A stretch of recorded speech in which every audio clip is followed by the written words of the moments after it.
마침내 사도행전 28장까지 달려왔습니다.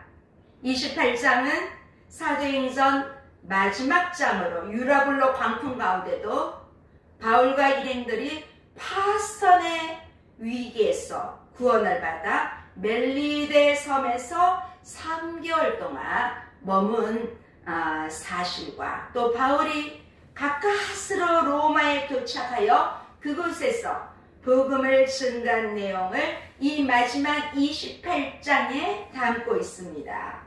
지금까지 바울 일행은 배가 파손된 것을 제외하고는 단 한 명의 인명사고도 없이 승선했던, 모두 몇 명입니까? 276명이 모두 멜리데 섬에 무사히 도착했습니다. 우리가 1절 2절 우리가 구조된 후에 안주 그 섬은 멜리데라 하더라. 비가 오고 날이 차매 원주민들이 우리에게 특별한 동정을 하여 불을 피워 우리를 다 영접하더라. 이제 안전하게 다 구조된 후에 알고 보니까 어디에 도착했습니까? 지금 현재 그 몰타로 불리는 멜리데에 도착했습니다. 멜리데는 섬입니다. 이 멜리데, 몰타 섬은 이탈리아 반도 남쪽에 있는 이 시실리아 섬과 북아프리카 그 티니지 사이에 있는 작은 섬입니다. 이 몰타 섬, 여기는 오늘날 전 세계에서 은퇴 후에 가장 살기 좋은 곳으로 상위권에 뽑히는 장소라고 합니다. 멜리데 섬에 상륙한 276명은 모두 헤엄쳐나왔기 때문에 물에 흠뻑 젖어 있었고, 게다가 이 11월에는 비가 내리는 그것도 아침에, 우리도 아침 기온이 낮 기온보다 훨씬 더 낮습니다. 낮은 기온으로 인해서 정말 추웠을 것입니다. 그러한 그들에게 절실한 것은 이 화롯불이라도 불이 정말 필요했습니다. 따뜻한 불이 필요했습니다. 그런데 이 멜리데 섬에 도착하자 전혀 기대하지도 못하고 있었는데 그 섬의 원주민들로 통하여 이 도움을 받게 됩니다. 사실 여기에 있는 원주민들은 유대인들도 이들을 무시했고 로마 사람들도 마찬가지고 심지어 그리스 사람들까지도 좀 심하게 말하면 이 원주민들을 야만인 취급을 하였습니다. 아주 무시당하던 그러한 사람이었습니다. 이 멜리데 사람들은 그 풍랑이 있는 바다에서 배를 타고 오다가 난파하여 헤엄쳐서 탈출해온 이 사람들이 얼마나 지쳐 있었을까요? 또 비바람에 온 몸이 다 젖어 있고 차가운 겨울에는 옷을 입어도 추운데 이 옷이 다 물에 젖어 있었다면 얼마나 더 추웠을까요?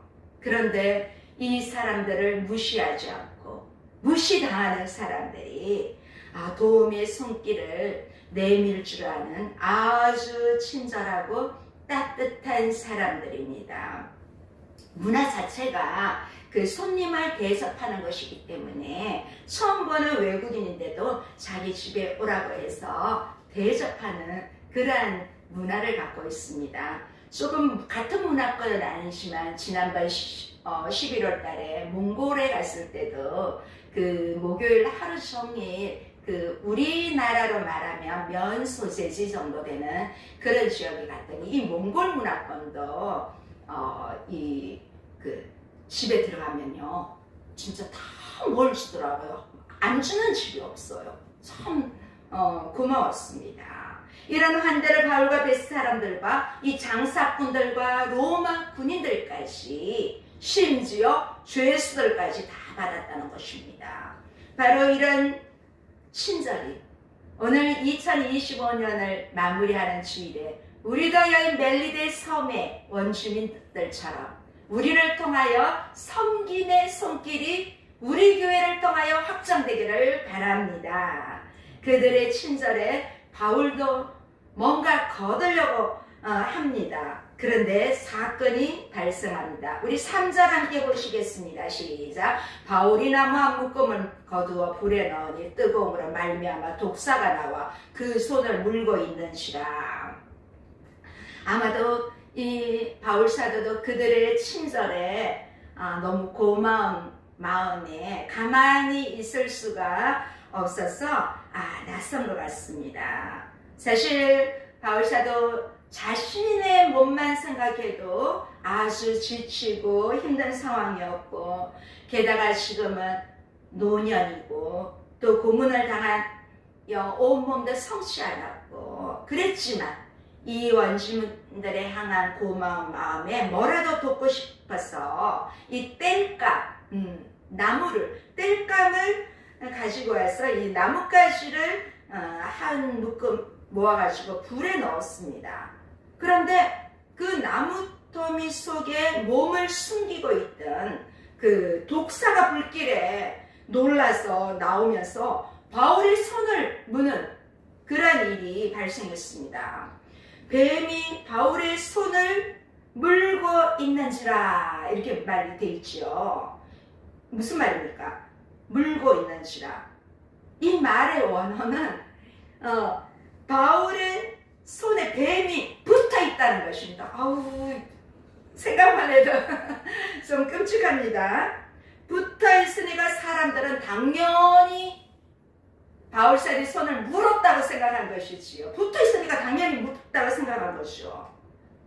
이 모습을 본 원주민들의 반응이 어떻게 나오나요? 자, 몇 가지 반응이 나옵니다. 우리 좀 길지만 4절에서 6절 말씀 한번 읽어보도록 하겠습니다. 시작. 원주민들이 이 짐승이 그 손에 매달려 있음을 보고 서로 말하되 진실로 이 사람은 살인한 자로다. 바다에서는 구조를 받았으나 공의가 그를 살지 못하게 함이로다 하더니 바울이 그 짐승을 불에 떨어버리매 조금도 상함이 없더라. 그들은 그가 붙든지 혹은 갑자기 쓰러져 죽을 줄로 기다렸다가 오래 기다려도 그에게 아무 이상이 없음을 보고 돌이켜 생각하여 말하되 그를 신이라 하더라. 아멘.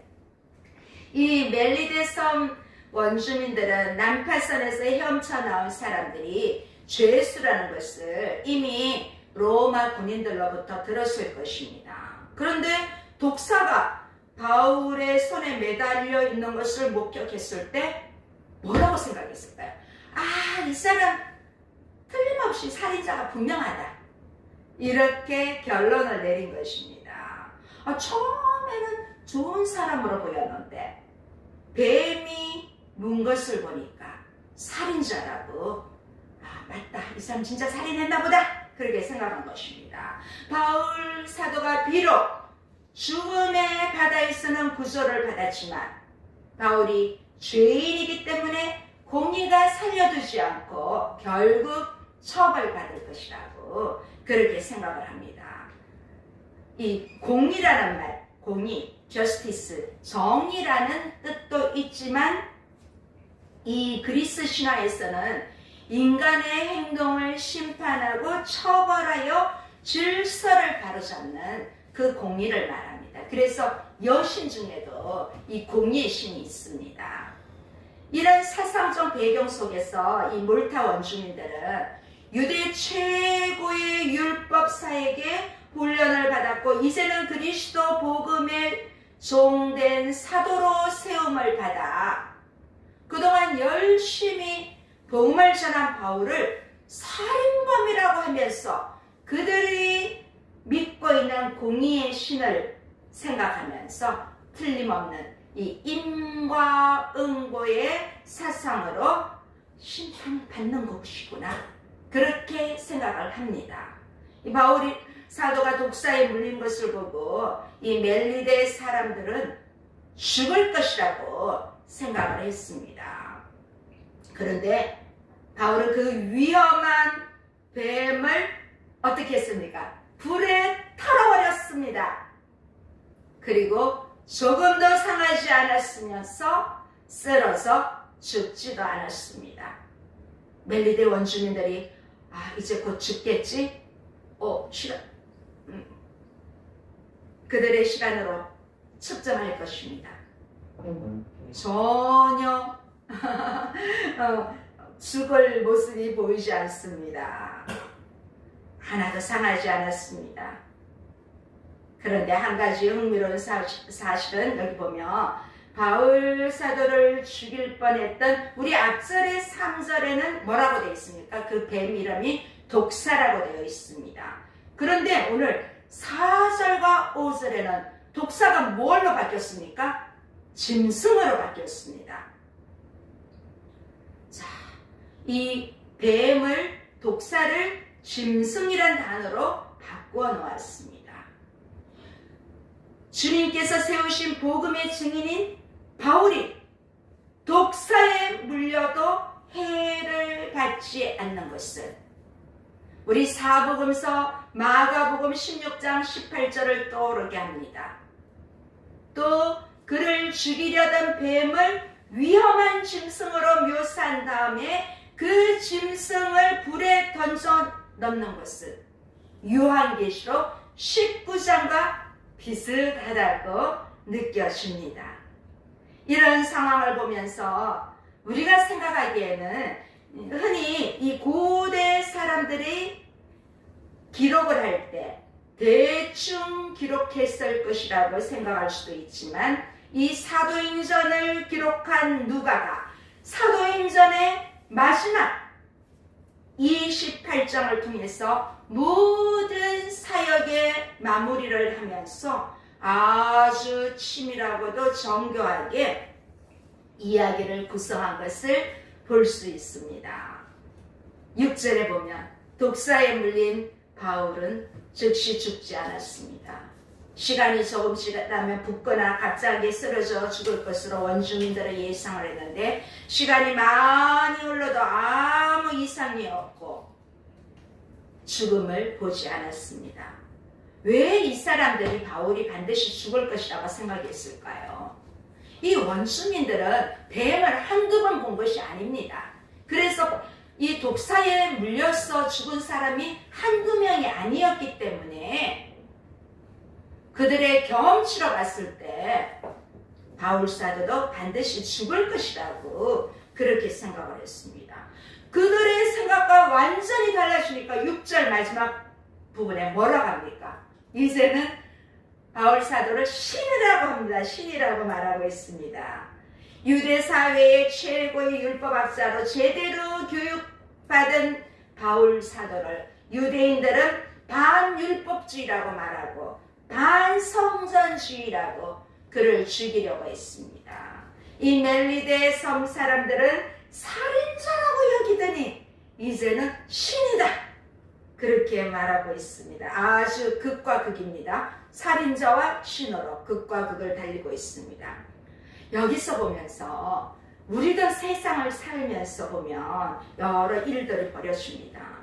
그런데 특히 하나님이 하시는 일이나 우리 또 주변에 있는 사람들 일을 볼 때 한 번에 단정 지으면 안 됩니다.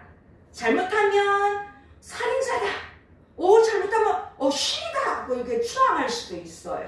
살인자라고 아주 깔 수도 있고. 오늘 이 멜리데 원주민을 통해서 우리도 참 판단하는 것에 조심해야 될 것이라고 저부터 말씀을 준비하면서 그런 생각을 해봤습니다. 우리는 바울을 사도라고 합니다. 사도. 이 신이 아니라 바울은 신의 종입니다. 신의 종이라고 붙여야 됩니다. 이 사도란 말도 이 위대한 인물을 뜻하는 교회 내에 어떤 계급을 말하는 것이 아닙니다. 하나님의 뜻을 이루기 위해서 세상으로 보냄을 받은 하나님의 종이라는 것입니다. 이 사도라는 말 안에는 보냄을 받은 자라는 뜻이고 또 보냄을 받은 자는 목숨까지 내놔야 되기 때문에 순교자라는 그러한 의미도 있습니다. 이제 이어서 그리스도의 종인 바울은 주인인 예수님께서 그렇게 하셨던 것처럼 연약한 사람들과 병든 사람들을 위해 기도해 주시고 치유해 줍니다. 우리 7절, 8절 크게 읽어보시도록 하겠습니다. 이 섬에서 가장 높은 사람 보블리오라 하나니가 그 근처에 도시가 있는지라. 그가 우리를 영접하여 사흘이나 친절히 머물게 하더니 보블리오의 부친이 열병과 이절에 걸려 누워있거늘 바울이 들어가서 기도하고 그에게 안수하여 낫게 하매. 네, 오늘 본문을 31절까지인데 1, 2절만 읽어서 제가 계속 이렇게 합독을 하게 됩니다. 성경 말씀을 속으로 읽는 것보다 크게 읽는 것이 얼마나 유익이 있는지 모릅니다. 저도 그렇게 하고 있지 않습니까? 저는 이 1189장 통독도 저는 2번 읽는 셈이 됩니다. 녹화와 함께 제가 다시 또 예배로 함께 하기 때문에 2번 듣게 됩니다. 말씀을 준비하면서 또 읽고 또 읽고 소리를 내어 읽으면 그만큼 다릅니다. 이 멜리데 섬에서 가장 높은 사람 누가 있다? 보블리오라는 사람이 있어요. 이 사람은 바울 일행에게 사흘간 머물게 하며 친절을 베풉니다. 이 친절을 베푼 대상을 누구라고 합니까? 7절에 보니까 우리를 영접하여, 우리라고 하면 이 276명이 다는 아닌 것 같습니다. 그것이 누가가 우리라고 하는 것을 보면 여기에는 바울, 누가, 아리스타고 세 사람은 포함되어 있겠지요. 세 사람, 그리고 그 외에 몇몇 사람들을 초대해서 사흘간 머물게 해 주었습니다. 이 바울 사도가 사흘 동안 다른 사람 집에 머물 수 있었던 것은 이 백부장, 책임자가 백부장이기 때문에 이 백부장의 허락이 있어서 된 것이라고 봅니다. 그러면 이 백부장도 같이 있겠지요? 여기에 또 백부장 산하의 몇몇 군인들도 함께 있었을 것이라고 그렇게 추측해 봅니다. 이렇게 여러 명을, 그래도 최소한 10명 가까이는 되지 않을까요? 10명을 한 집에 사흘 동안 먹이고 재우가는 거 쉽지 않습니다.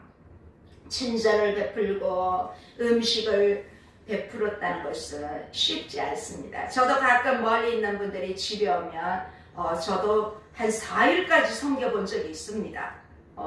감사하지만 아주 쉽지는 않습니다. 그렇게 하는 것이. 네. 그렇지만 뜻깊어요. 그렇게 섬겨주면.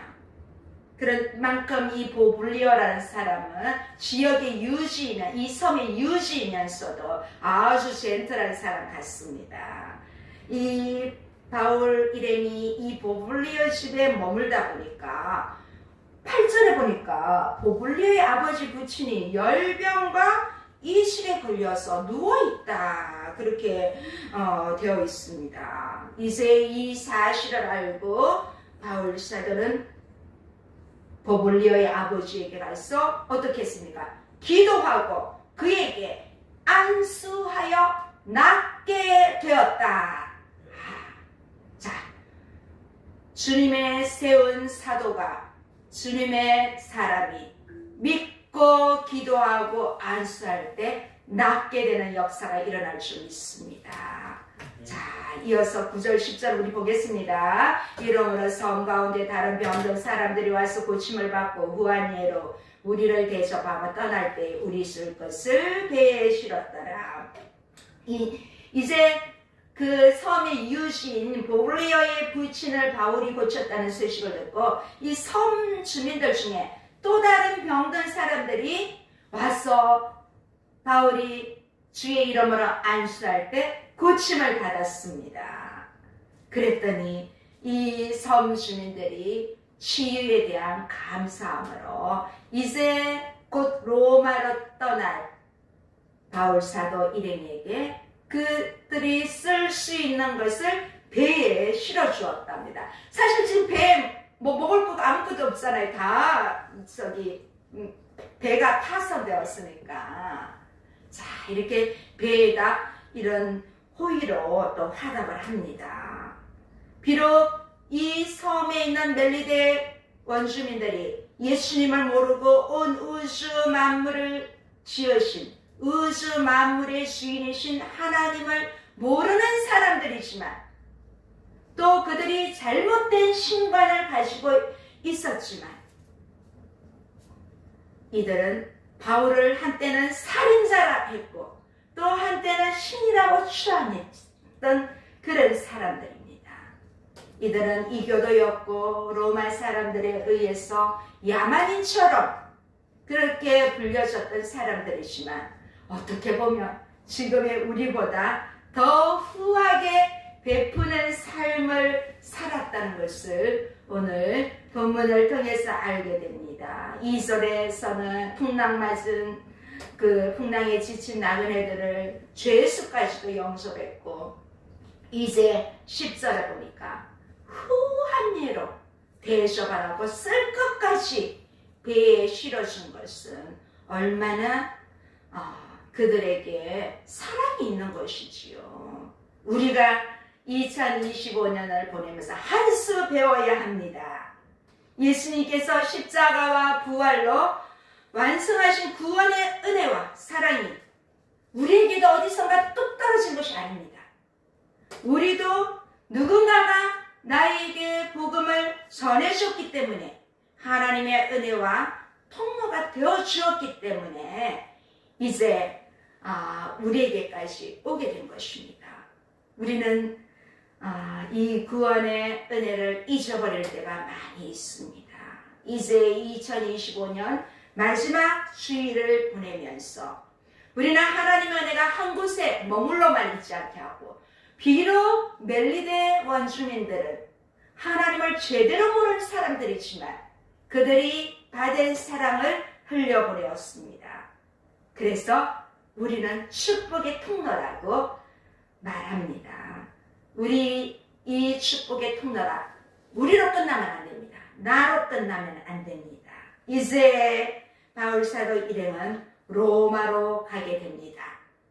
우리 11절에서 13절 보시겠습니다. 석 달 후에 우리가 그 섬에서 겨울을 난 알렉산드리아 배를 타고 떠나니 그 배의 머리 장치가 디오스구로라 수라구사에 대고 사흘을 있다가 거기서 둘러가서 레기온에 이르러 하루를 지낸 후 남풍이 일어나므로 이튿날 보디올에 이르러. 자, 11절에 그 섬이 어디지요? 멜리데 섬입니다. 지금의 몰타 섬입니다. 여기서 석 달을 머물고 이제 항해하기 위해서 이제 겨울이 지난 다음에 봄이 왔습니다. 지중해에서 다시 항해가 재개되었습니다. 이 바울 일행은 그 전에 알렉산드리아에서 온 배에 타고 가다가 배가 자초했는데 또다시 이제 이 몰타섬, 멜리데 섬에서 알렉산드리아로부터 온 배를 다시 바꾸어서 탄 것입니다. 그리고 로마를 향해 이제 드디어 떠납니다. 이 배에 모두 몇 명이 타고 있습니까? 279명입니다. 그런데 그 지중해 겨울 폭풍 때문에 이 멜리데 섬에서 겨울을 보낸 배를 타고 갑니다. 그런데 그 배의 머리 장식에 뭐라고 써 있다고요? 디오스구로. 여러분 성경 각주 한번 보십시오. 각주에 뭐라고 되어 있습니까? 제우스의 쌍둥이 아들이라고 되어 있지요. 이 디오스고로는 선원들이 이 수선으로 여기던 제우스의 쌍둥이 이름이 뭐냐면 카스토르 그리고 폴룩스입니다. 폴룩스. 예. 각주에 나올 정도로 그렇게 나와 있습니다.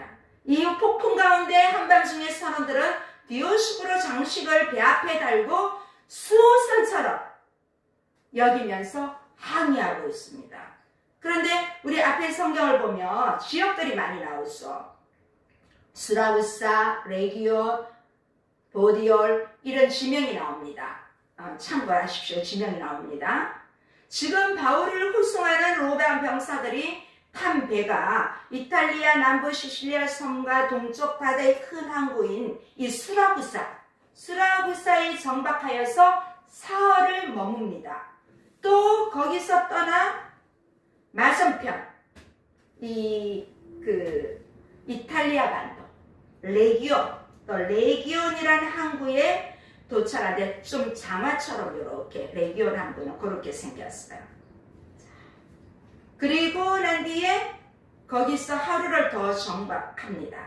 여기 지명들을 보면요, 사도행전에 정확한 그 역사적으로 근거를 가지고 있다는 것을 보게 됩니다. 뭐 여기 지역에 대해서는 자세히 설명할 수 없으니까 구글에 한글 말고 영어로 쓰면 자세히 나와 있습니다.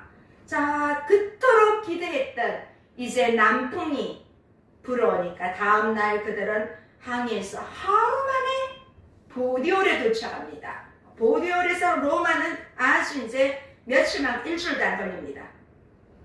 이 보디올도 많은 사람들이 찾는 곳입니다. 나폴리, 지금의 나폴리 지역으로 그 당시 이탈리아의 그 밀무역의 주요 항구였고 여러 섬으로 가는 관문 도시였습니다. 보디올에 도착하자 이제 더 이상 지역을 언급하지 않습니다. 이제 위험한 항해는 다 끝났다는 사인입니다. 배를 타고 가는 여행은 다 끝난 것입니다. 이제는 육로로 로마에 갈 수 있는 길이 열렸다는 것입니다. 이 보디올은 로마까지 한 100마일 넘고 한 120마일 정도 된다고 합니다. 그러면 건강한 청년 같으면 걸어서 한 5일, 일주일이 안 걸리는 것입니다. 이제 바울사도 같은 경우는 나이도 들었고 그러기 때문에 뭐 바울사도도 그렇게 간다면 일주일 안에 갈 수 있는 그러한 거리로 이제 로마가 눈앞에 있습니다. 우리 14절 15절 볼까요? 거기서 형제들을 만나 그들의 청함을 받아 이래라 함께 머무니라. 그래서 우리는 이와 같이 로마로 가니라. 그곳 형제들이 우리 소식을 듣고 아비오 광장과 드레이스 타베르네까지 마시러 오니 바울이 그들을 보고 하나님께 감사하고 담대한 마음을 얻으니라. 바울은 닷새간의 도보 여행을 앞두고 놀랍게도 이곳에서 그리스도인 형제들을 만나게 됩니다. 이 보디올, 지금의 나폴리 지역에서 만났습니다. 뭐 이 사람들이 로마에서 마중 나온 신자들인지 아니면 이 보디올 지역에 교회가 있어서 그 교회의 성도인지 잘 알 수는 없지만 어쨌든 바울사도는 이들을 만나서 보디올에서 일주일을 같이 지낸 다음에 로마로 갔습니다. 그런데 여기 성경에 보면 그래서 14절에 우리는 이와 같이 로마로 가니라. 여기 그래서 이 접속사에는 어떤 말이 들어가 있을까요? 이 한마디 안에는 로마를 향한 여정 속에서 지금까지 바울사도가 겪어왔던 온갖 고난과 어려움과 박해가 다 이 그래서 이 안에 다 들어있는 것입니다. 여기까지 오기에 얼마나 고생을 했습니까? 우리 보고 그렇게 하라면 네 하고 갈 수 있을까요? 초교파적으로 신학교들이 많지 않습니까? 지금은 신학생들이 졸업을 해도 목회하는 사람이 10%가 될까 말까 한답니다. 우리도 다 골라서 합니다. 그런데 이 바울사도의 지원까지 온 걸 생각하면 정말 부끄럽습니다. 그리고 정말 존경하며 배우고 싶습니다. 이 로마를 향한 마지막 발걸음을 드디어 내딛게 되었습니다.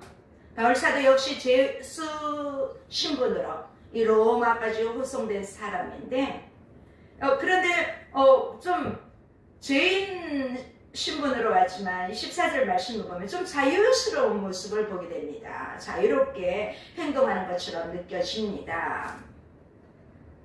또 여기 말씀에서 하나 좀 눈여겨볼 만한 것은 우리가 앞서 23장에 보면 바울이 로마에 가서 증언하도록 하겠다고 하신 주님의 말씀이 여러 가지 방해와 고난에도 불구하고 이 드디어 성취되어서 바울이 이제 로마에 도착했다 이렇게 하면 되는데 굳이 14절에 보면 우리는 이와 같이 로마에 가니라 이렇게 우리라고 표현을 하고 있습니다. 바울 사도를 대표로 하지 않고 이 사도행전의 저자인 누가도 물론 이 자리에 함께 있습니다. 바울 개인 혼자서 위대해서 여기까지 로마까지 4차 선교 여행이 이루어졌다는 것이 아닙니다. 바울을 중심으로 한 복음 공동체가 같이 로마까지 들어갔다는 것입니다. 바울 사도 역시 1, 2, 3차 선교지를 떠날 때마다 혼자 떠나지 않았습니다. 항상 동행하는 동역자들이 있었습니다. 성경은 세계 복음화에 있어서 바울을 중심으로 한 공동체가 함께했다는 것입니다. 우리가 한 해 동안 사도행전 1장 8절 말씀을 가지고 이 1장 8절 말씀 한 절이 사도행전 1장 1절에서 28장 31절까지 다 성취되었다는 것을 볼 수 있습니다. 개인이 아니라 공동체가 함께하여서 그 약속의 성취로 개인이 아니라 공동체적으로 누가는 서사하고 있습니다. 우리 신앙생활도 나만 잘해서는 안 됩니다. 우리도 교회가 있습니다. 우리도 공동체입니다. 교회가 함께하는 것입니다. 또 예배도 마찬가지고 전도와 선교도 마찬가지입니다. 전도도 혼자 잘하는 사람은 별로 없습니다. 예수님도 항상 짝을 지어서 보냈습니다. 저도 혼자 공원에 가서 전도하는 것보다 주님의 교회 이 목사님이 오셔서 같이 해주면 더 힘이 납니다. 선교도 이제부터 저 혼자 하는 것이 아닙니다. 우리 교회가 하는 것입니다. 자, 이렇게 14절 15절을 보면 분명히 로마에는 까지가기 이런 동역자들이 있었습니다. 자, 로마에는 그 이미 이루어진 그리스도인 공동체 교회가 있었던 것이지요. 로마 교회가 있었던 것입니다. 이 로마 교회는 바울 사도 일행을 이 로마를 향해 다가오고 있다는 소식을 듣고 앞절에 보면 앞비어 광장까지 마중을 나왔습니다. 사도 바울이 복음을 전하러 가기 전에 이미 그곳에 그리스도인 공동체가 이미 있었다는 것은 우리가 이제 또 언젠가 로마서를 보게 되지만 사도행전 뒤에 로마서가 바울 서신의 첫 번째 서신이잖아요. 이미 로마서에 다 나와 있습니다. 복음의 증인으로 부름받았지만 여러 번 박해와 투옥과 풍랑과 파선 온갖 고초를 다 겪으면서도 이제 로마에 가서 외치고 싶었던 예수 그리스도의 복음, 그 복음을 들고 드디어 이제 유대인들이 땅끝이라고 말하는 로마까지 왔습니다. 유대인들은 땅끝이라고 했지만 그 당시 세계의 중심지는 바로 여기 로마였습니다. 하나님은 바울 사도 일행을 지금까지 너무 수고했다, 너무 고생했다, 정말 그들을 위로하며 두 팔로 환영하듯이 로마교회 형제들을 바울에게 보내어서 환영을 받게 했습니다. 비록 그들은 만난 적도 없었습니다. 그런데 그 사이에 편지로 소식을 주고받았으니 얼마나 반갑고 기뻤겠습니까? 이제 로마 성도들 가운데 두 그룹이 마중을 나왔어요. 우리 14절 15절 보면 두 그룹이 마중 나왔어요. 로마 교회 형제들은 지금까지 편지로만 듣고 교제하던 바울을 먼 곳에서 나와서 로마까지 이제 수행하게 됩니다. 이제 드디어 바울 사도가 로마에 들었었습니다. 이제 16절에서 31절 말씀은 바울 사도가 로마에서 전하는 전도 과정이 나오는데 미완성입니다.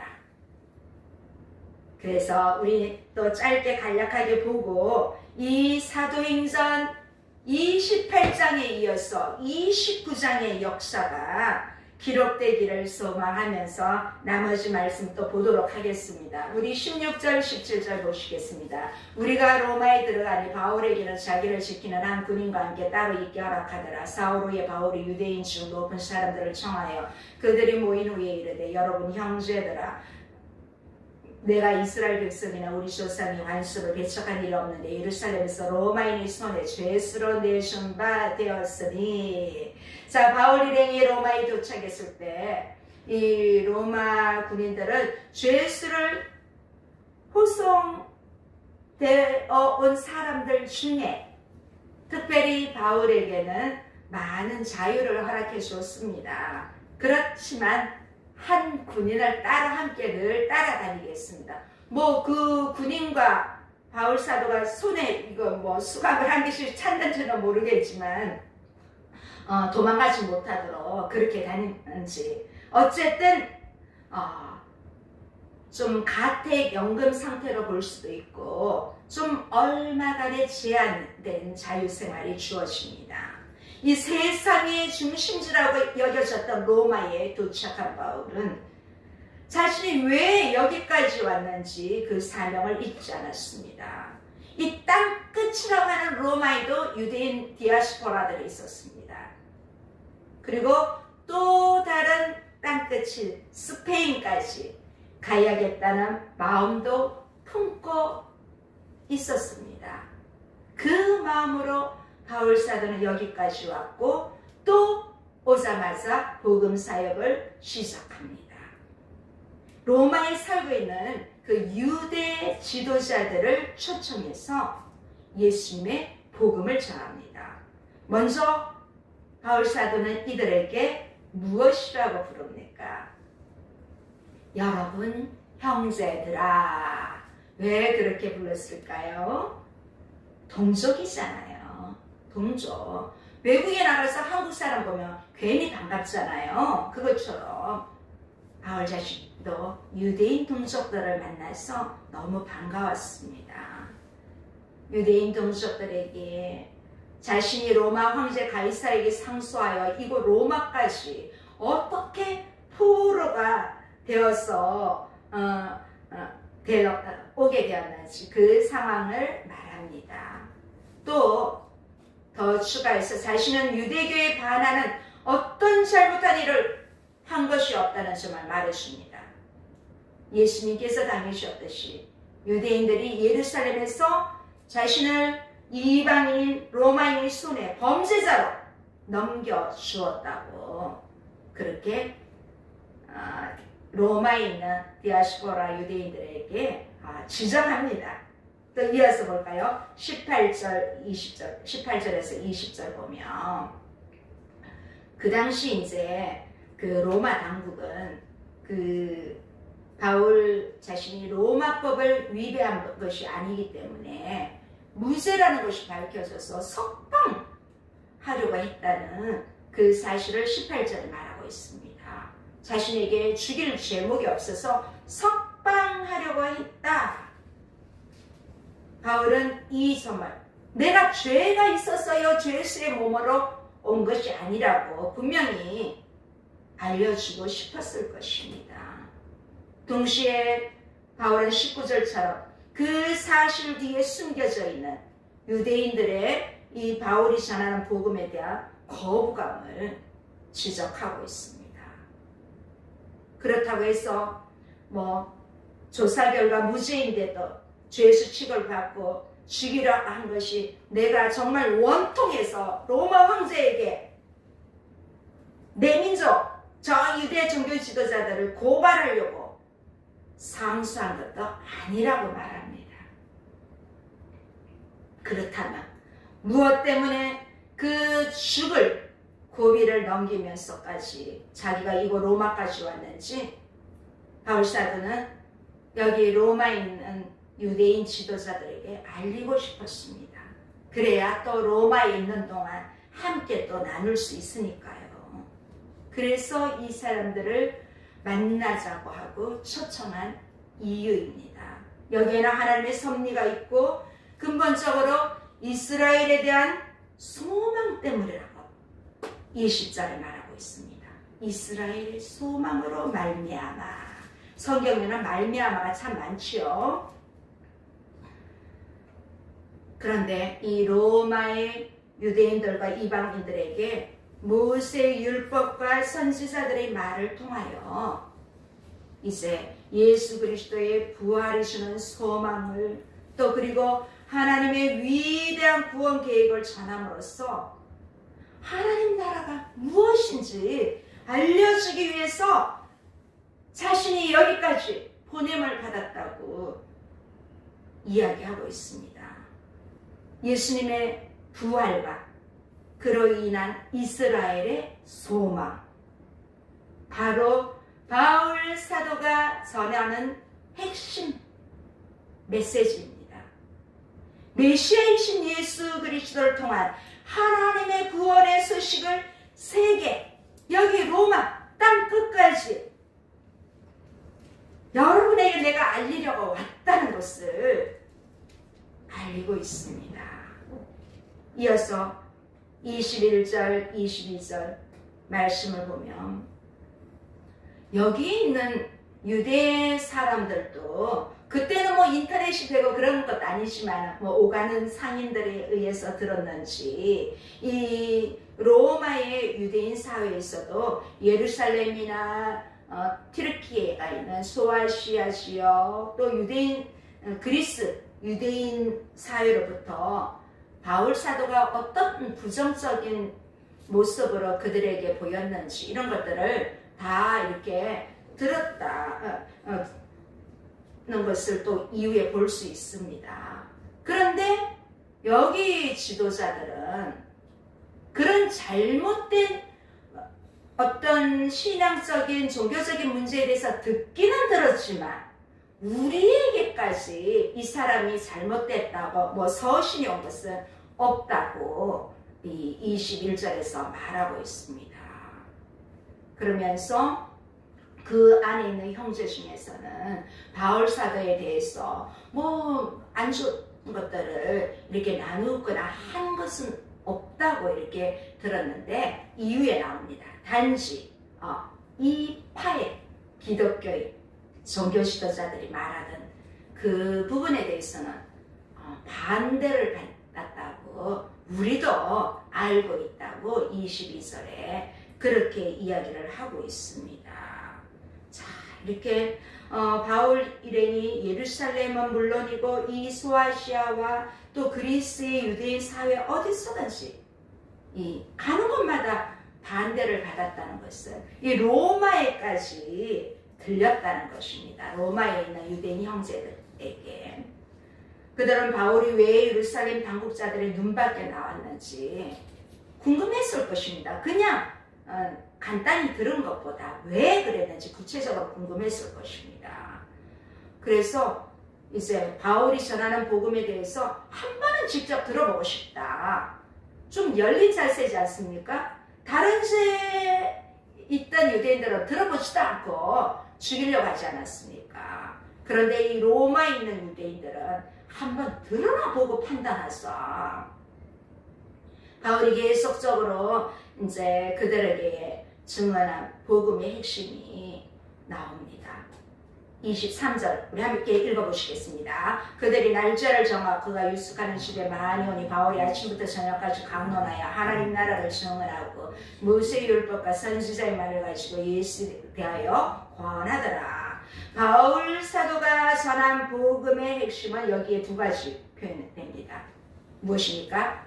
하나는 하나님 나라, 그 다음은 예수님에 대한 말입니다. 바울은 하나님 나라를 증언했습니다. 이 하나님 나라를 증언했다는 것은 좀 다른 말로 하면 이 예수님에 대한 일들을 설득해서 그 사람들에게 좀 확신을 가지도록 그렇게 메시지를 선포했다는 것입니다. 복음을 전하거나 또 성경을 볼 때 우리 역시 바울 사도가 본 것처럼 예수님의 십자가와 부활을 통한 구원이 핵심이라는 것을 창세기 1장부터 요한계시록 마지막까지 그 사실을 보는 눈이 열렸으면 좋겠습니다. 저 말이에요. 같이 열리면 좋겠습니다. 이 복음서의 가르침은 물론이고 이 사도행전과 서신서들을 모두 볼 때 바울 사도가 전한 복음의 핵심입니다. 예수는 그리스도다. 예수 그리스도는 부활하셨다. 그 말씀이 바울 사도의 메시지입니다. 예수님이 전한 메시지도 마찬가지로 하나님 나라입니다. 어떤 주제를 아무리 멋지게 말하더라도 하나님 나라는 복음의 핵심과 예수님의 구원을 위한 죽음과 부활의 의미가 있다는 것을, 그 가르침이 빠져버리면 복음을 제대로 전하는 것이 아닙니다. 바로 이 점에 있어서 저도 설교자로서 늘 조심하고 있습니다. 혹시 내 말에, 내가 전하는 말씀이 다른 말을 전하는 것이 아닌가. 그래서 가능하다면 성경에 나오는 메시지를 저는 나누고자 합니다. 또 간절하더라도 저의 경험적인 일, 제가 직접 아는 사람들이 외에는 안 하고자 합니다. 이 복음에는 예수 그리스도, 부활, 이것이 빠지면 안 된다는 것입니다. 이제 24절 25절에 보면 여기 있는 사람들이 바울의 메시지를 듣고 믿는 사람도 있고 믿지 않는 사람도 있다. 그래서 서로 맞지 않아서 흩어지고 있습니다. 일부 사람들은 바울 사도가 전한 복음에 논리적으로 설득이 되었지만 일부 사람들은 그렇지 않았습니다. 어쩌면 이 설득되었다기보다도 자기들이 듣고서 정말 이거 진리구나 이렇게 받아들인 것입니다. 우리가 하나님을 믿는 믿음이 있었어. 믿는 것도 결정이고 믿지 않는 것도 결정입니다. 그래서 바울 사도가 전했던 것처럼 우리가 전도했을 때도 믿기로 결정한 사람들이 있고 또 믿지 않기로 결정한 사람이 있습니다. 똑같습니다. 그래서 바울 사도는 구약 성경을 인용해서 또 한 번 더 풀어줍니다. 26절에서 29절 이 말씀은 구약의 이사야서 6장 9절 10절의 인용입니다. 그런데 지금 이 인용은 그 구약 성경을 기록한 히브리어 인용이 아니고 그 70인용 히브리어로 번역된 구약 성경을 그 헬라어로 그 번역한 70인역에서 인용한 것입니다. 이 말씀은 예수님께서 하나님 나라의 비밀을 비유로 말씀하신 이유를 설명하셨을 때도 이미 인용하셨습니다. 예수님의 복음에서의 인용이나 오늘 바울 사도가 사도행전에서 인용한 것에 공통점이 있습니다. 바로 그것은 예수 그리스도를 통한 하나님의 구원이라 위대한 일의 복음을 듣고도 받아들이는 사람과 받아들이지 않는 사람에게는 임하는 심판의 선언인 것입니다. 구원의 복음을 듣고도 의도적으로 거절하는 사람 분명히 있습니다. 또 다 듣고 났는데도 아닌 것 같은데 하고 거부하는 사람들은 이제 영원한 맹인으로 남는다는 것입니다. 눈으로 보고 귀로 듣고 그랬는데도 돌아오지 않으면 이들은 영적인 다시 맹인이 되는 것입니다. 그런데 그러한 것 없이 자동으로 구원받는 일은 없다. 분명히 믿을 때 구원은 있지. 그래서 구원도 나의 것, 믿음도 나의 것입니다. 구원이 가족의 것이 아닙니다. 믿음이 남의 것이 아닙니다.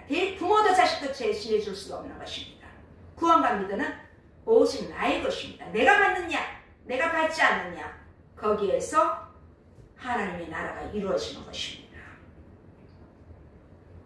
정말로 자신의 복음을 듣고 복음 앞에 스스로 결단하고 나의 마음을 주님 앞에 드릴 때 우리는 진정한 구원이 임한다는 그 말씀을 바울 사도는 이사야 말씀을 통하여 예수님이 인용했던 그 말씀을 사도행전을 마무리하면서 이야기하고 있습니다. 이제 유대인들의 이런 반응에 따라 복음의 물결은 어디로 방향을 전환하게 됩니까? 28절에 이 모든 사건을 통해 복음의 큰 물줄기, 하나님의 구원, 하나님의 구원의 역사가 이제는 이방인을 향해 방향이 전환되었다는 것을 바울사도는 분명히 밝히고 있습니다. 바울사도는 어디를 가든지 유대인 회당에 먼저 갔습니다. 먼저 이방인들 앞에 서기 전에 항상 가는 곳마다 유대인의 회당에 들어가서 유대인들에게 먼저 말씀을 전했습니다. 그들이 거부할 때 나가서 이방인들에게 전했습니다. 이 모든 것이 바울을 로마로 보낸 목적인 것입니다. 결국 바울사도의 이방인 사도직이 여기에서 확정되었습니다.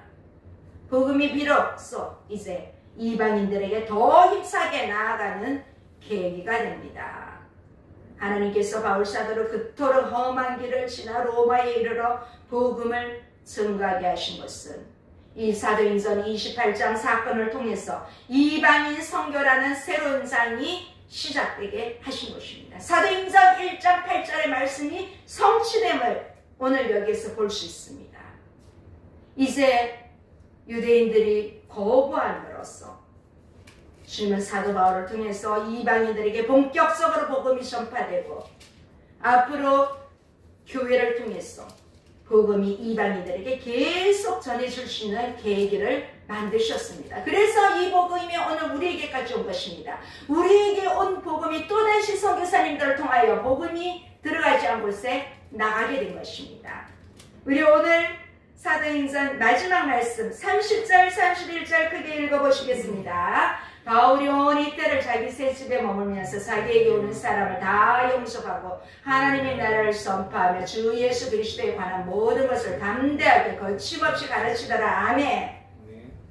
복음은 이렇게 유대인에게서 이방 모든 민족들에게 예루살렘으로 시작해서 세계로 땅 끝까지 나게 되었음을 선언함으로 사도행전이 마무리됩니다. 이 30절, 31절은 그 사실에 대한 결론이고 이 사도행전을 좀 교향곡으로 비유할 때 드디어 마침표를 찍는 것입니다.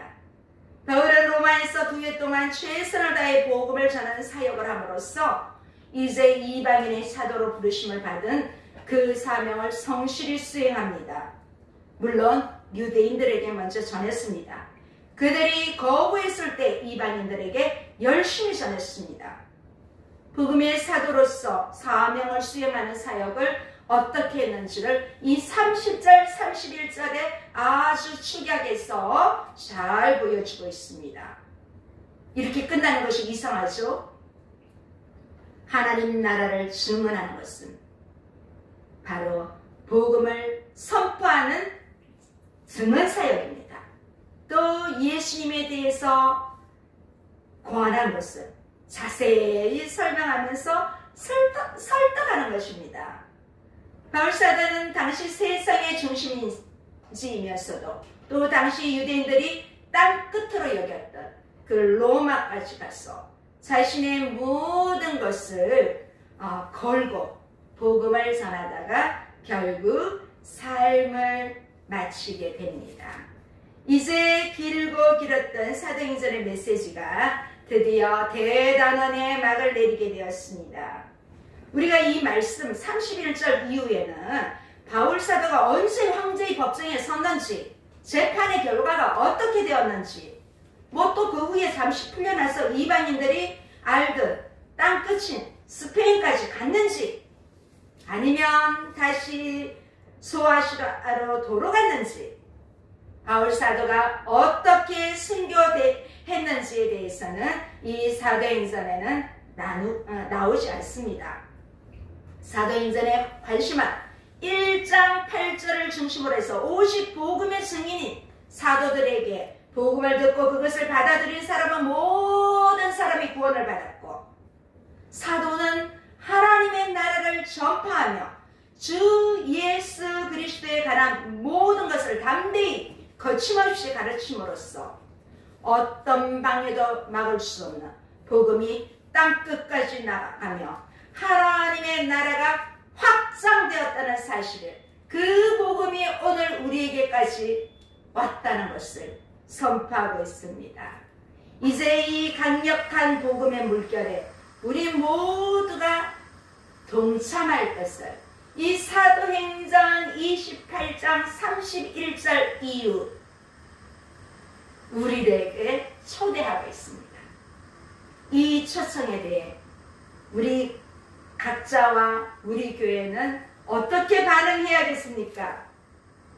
그 반응의 이야기가 장차 사도행전 29장의 역사가 될 것입니다.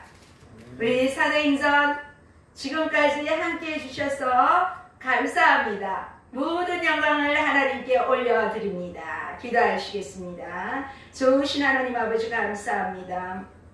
하나님 아버지, 부족한 종이 사도행전을 열심히 연구하며 성경 말씀을 거듭거듭 보면서 메시지를 준비하였지만 너무나 부족한 것이 많습니다. 그럼에도 불구하고 사도행전의 역사는 계속되고 있다는 사실을 다시 한번 우리에게 가르쳐 주심을 감사합니다. 예루살렘에서 시작해서 땅끝까지 복음을 전하는 일에 이제 사도행전 29장의 역사는 나로부터 시작되게 하시고 우리 교회로부터 시작할 수 있도록 하나님 은혜를 베풀어 주시옵소서. 우리 주 예수 그리스도의 이름으로 기도드립니다. 아멘. 우리 찬양 내영원이 은총이도 찬양하시고 2025년 마지막 주일 예배를 마치도록 하겠습니다.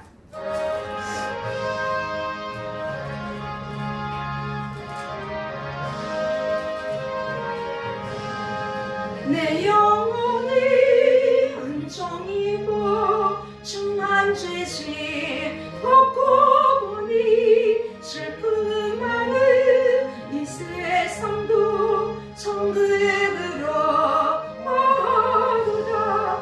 할렐루야 찬양하세. 내 모든 죄 사함받고 주 예수와 동행하니 그 어디나 하늘나라 주의 얼굴 뵙기 전에 멀리 뵙던 하늘나라 내 마음속에 이루어지리 날로 가깝도다. 할렐루야 찬양하세. 내 모든 죄 사함받고 주 예수와 동행하니 그 어디나 하늘나라 높은 산의 거칠들이 조막이나 금골이나 내 주 예수 모신 곳이 그 어디나 하늘나라. 할렐루야 찬양하세. 내 모든 죄 사함받고 주 예수와 동행하니 그 어디나 하늘나라. 아멘. 오늘 OBS 프로그램이 안 돼가지고 핸드폰으로 하다 보니까 유튜브로 예배하시는 분들 좀 크게 안 보였지요. 그럼에도 또 함께 해주셔서